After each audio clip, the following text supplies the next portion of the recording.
At a time when America is searching for heroes to lead us, it has the genuine article in John McCain. Whether as a Navy pilot in Vietnam or in the U.S. Senate, his whole life he's thrived on challenges, and he's always put America's interests ahead of his own. Now John McCain looks ahead to his greatest challenge yet as he runs for president to restore integrity to the office, reform government, and renew the American dream. A son of the Navy, John Sidney McCain was born into a family where duty, honor, and country are articles of faith. His father and grandfather were admirals, and at the age of 17, young John McCain followed in their footsteps to the U.S. Naval Academy at Annapolis. There began a lifetime of service and devotion to America. Nearly all the men in the McCain family had made their reputations during wartime, and John wanted to keep faith with them. A veteran aircraft carrier pilot, he asked to go to Vietnam. On July 29, 1967, aboard the aircraft carrier Forrestal, Lieutenant Commander McCain, an A-4 Skyhawk pilot, was preparing to take off on a bombing mission over Vietnam when a horrifying disaster struck. A missile accidentally fired from a nearby plane, striking the fuel tanks on McCain's plane. In the ensuing explosions and fire, McCain escaped by crawling onto the nose of his plane and diving into the fire on the ship's deck. He turned to help a fellow pilot, only to be blown back 10 feet when more bombs exploded. It took 24 hours to contain the inferno on the Forrestal, but not before 134 men lost their lives and more than 20 planes were destroyed. After the Forrestal disaster, McCain could have returned home, but instead he volunteered for more combat duty aboard the carrier Oriskany. In the early morning of October 26, 1967, Lieutenant Commander McCain departed for his 23rd bombing mission over North Vietnam. He and his fellow pilots were targeting a power plant in the center of Hanoi. As McCain was completing his bombing mission, a Soviet-made surface-to-air missile struck his plane, shearing off the right wing. McCain ejected as his plane spiraled violently to earth. The force of the ejection knocked him unconscious. Both of his arms and one leg were broken. He came to as he plunged into a lake near his bombing target. Quickly, an angry mob gathered, seeking retribution for the rain of bombs. Dragging him from the lake, they broke his shoulder with a rifle butt and bayoneted him repeatedly. McCain was loaded into a truck and delivered to the infamous and hated Hanoi Hilton. McCain's condition deteriorated badly. His fellow POWs, shocked at his appearance, thought McCain was near death. But they were determined that he survive, and thanks to their care, his health gradually improved.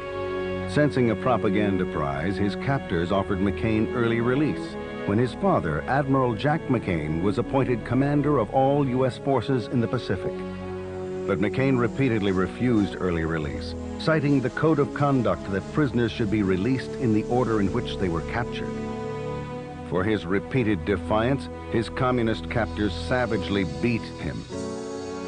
Before it was over, McCain spent 5.5 years as a prisoner of war, 2 of them in solitary confinement. There are 3 keys to successful survival in a prison camp situation such as I and my friends were in. First is faith in God. The other is faith in one's fellow prisoner. You have to have faith that your fellow prisoners were working just as hard as you were to resist, and faith in one's country. By 1973, the war was over, and McCain and nearly 600 fellow POWs were released and came home, ending the longest incarceration in U.S. history. During my absence in Vietnam, there was a large number of pets of all kinds that were kept in our home, and my daughter Sydney was 6 months old when I left to go to Vietnam and was 6 years old when I returned. So when my wife Carol was telling her that, she said, "Your daddy's coming home," and she said, "Oh yeah," and she said, and where will he sleep, and what do we feed him?" After extensive physical rehabilitation, John McCain regained flight status and continued service to his country.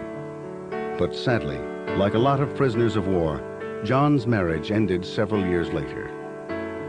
Nearing the end of his Navy career, now Captain John McCain's last duty assignment was as the Navy's liaison to the U.S. Senate. It was during this time that he met Cindy Hensley from Phoenix. John and Cindy were married in 1980, and they made their home in Arizona. By 1982, an Arizona House seat opened up, and John, seeing a new way to serve, announced his candidacy. He won the election and was re-elected overwhelmingly 2 years later. John and Cindy decided to raise their young children in Arizona, so John maintained a ritual of returning home every weekend. John is a loving, kind, strong father. He's involved in every way with these children, even with our odd circumstances of not living on the same coast at all times. He understands the importance of being there and being relied upon, and also has taken an active and equal role in all of the things that aren't so fun, like discipline and homework and all the things that take place on a daily life of a busy family. Bridget is our adopted child. And while I was working briefly in Bangladesh, we made the decision to go see Mother Teresa's orphanage. We were a medical team.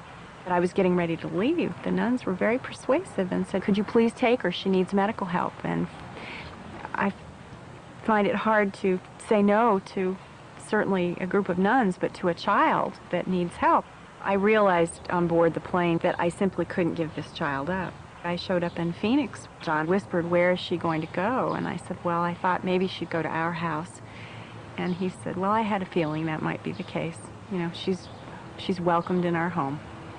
He's a very kind and very loving husband. What I would like the American people to know about John McCain is that he's a man of character, a man of honor, a decent man, a man of his word, and a strong family man, and someone that we can trust.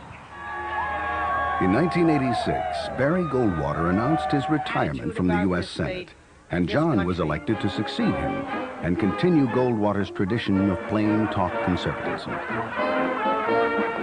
From day one in Washington, John McCain has been guided by one cause above all others: the fight for freedom. While America yearns for heroes who can lead us, John McCain's life is a genuine inspiration because he has always put America's interests before his own. His mission? To make government smaller and taxes lower. He is on a one-man crusade against wasteful spending in Washington. For that, he's been nicknamed the Sheriff, because John McCain knows that cutting government waste means we can lower the tax burden on American families and eliminate the inheritance tax and the unfair marriage penalty. Save Social Security once and for all by guaranteeing that all Social Security funds will be spent only on Social Security and kept out of the hands of politicians. But most of all, John McCain worries about what kind of country we're leaving our children.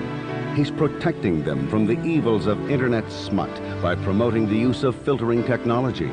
And he wants federal education dollars sent directly to local school districts so parents and teachers, not Washington bureaucrats, can decide how best to strengthen our schools. On issue after issue, John McCain defies the special interests, even when it hurts him politically.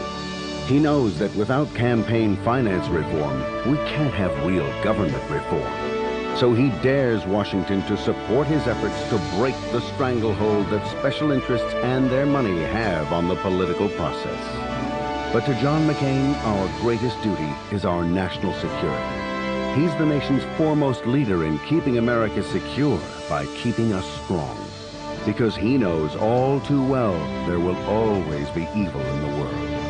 At a time when some leaders let us down, John McCain's a man we can believe and believe in. He is a man more tested and better prepared than anyone to lead America into the 21st century. John McCain for president. The character to do what's right and the courage to fight for it.